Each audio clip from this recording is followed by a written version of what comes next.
Hey guys, welcome to join in the micro lectures on how to read and write scientific papers effectively. Today, we will look at a very important language tip on understanding and using scientific language.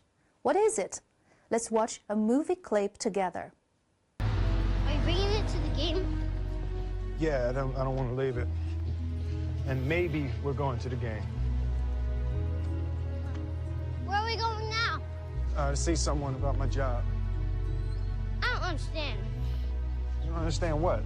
Are we going to the game? I said possibly we're going to the game. You know what possibly means? Like probably? No, probably means there's a good chance that we're going. Possibly means we might not. What does probably mean? It means we have a good chance. And what does possibly mean?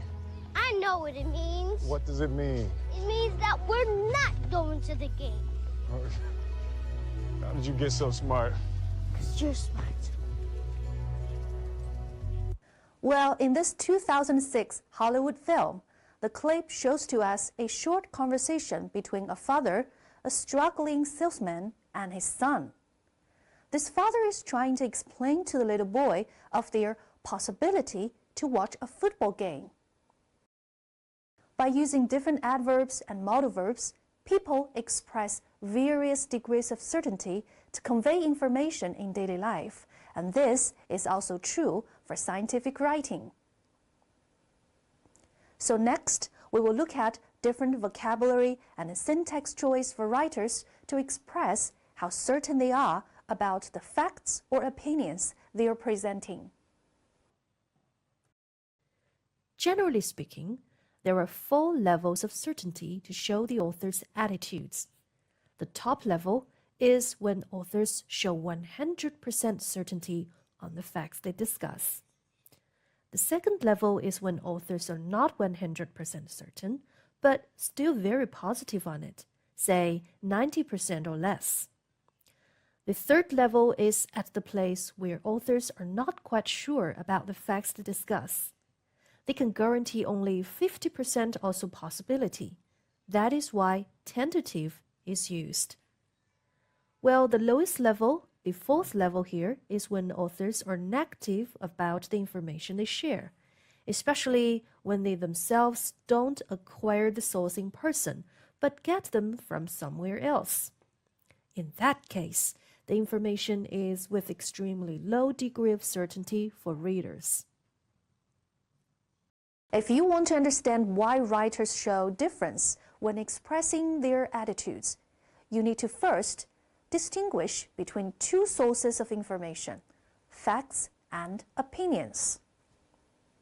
If someone tells you that a guinea pig grows to a length of about 8 to 10 inches and weighs between 1.5 to 2.5 pounds, he is 100% certain as he is sharing with you a fact. In contrast, if your classmate argues with you and tries to convince you to take his or her personal view, you need to consider the reliability of their statement, as a personal view or opinion is usually very subjective. The following exercise is to help you understand the difference between facts and opinions. Now, press the pause button to give yourself a 2 to 3 minutes to think about whether the following 5 statements are facts or opinions.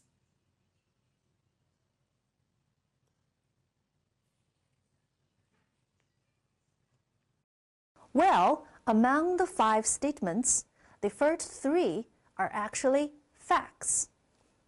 We can conclude that facts are information that most people know, such as Barack Obama was the first American of mixed races to be elected president. Facts are also information shared by a cultural or national group, such as the names of famous heroes or events in the nation's history that are remembered and celebrated. In science world, facts also refer to knowledge shared by members of a certain research field, such as prions or proteins that can fold into multiple conformations, some of which are self-propagating.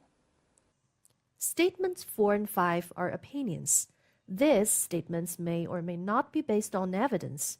Therefore, to communicate sensibly and to avoid being subjective in science community, instead of using rather subjective language, one needs to express information with precision.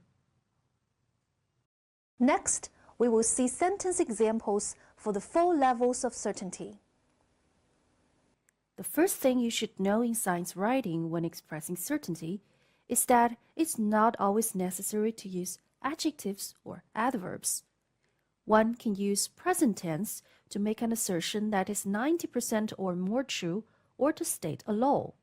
For example, carbon is a conservative tracer that can be used to trace energy sources in food webs. Some sentence structures are also very helpful.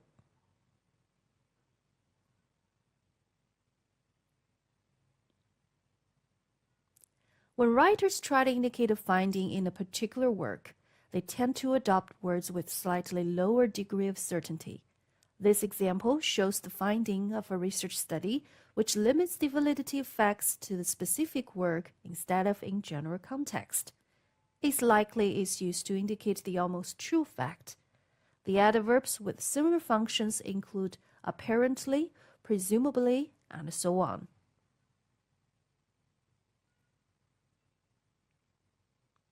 When you try to present information with lower possibility, there are a group of words and sentence patterns to help you express accuracy. You can choose to use some adverbs, modal verbs, as well as certain syntax structures.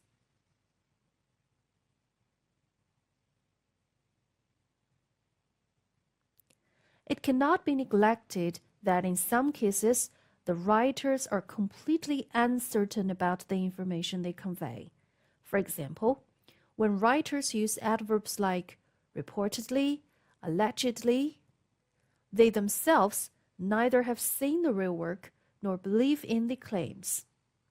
Also, some syntax structures are practical when expressing information with extremely low degree of certainty. Finally, complete this exercise to enhance your understanding of the language tip we have discussed. Look at the 3 colored boxes with sentences in. Rank them according to their degree of certainty from high to low. Explain the possible meaning of the bold words in each of the sentences. The suggested order is on the next slide.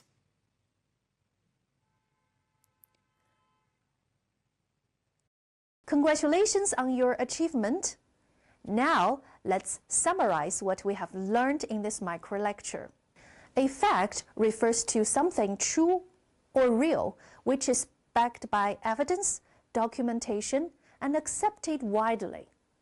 Opinions are statements that hold elements of personal view. With the help of adverbs, modal verbs, and syntax structures, research article writers can express information precisely. Finally, certainty in academic writing reveals how confident researchers are about their discussions and findings. Well, this is Xiaoqing from Northwest Agriculture and Forestry University. See you next time.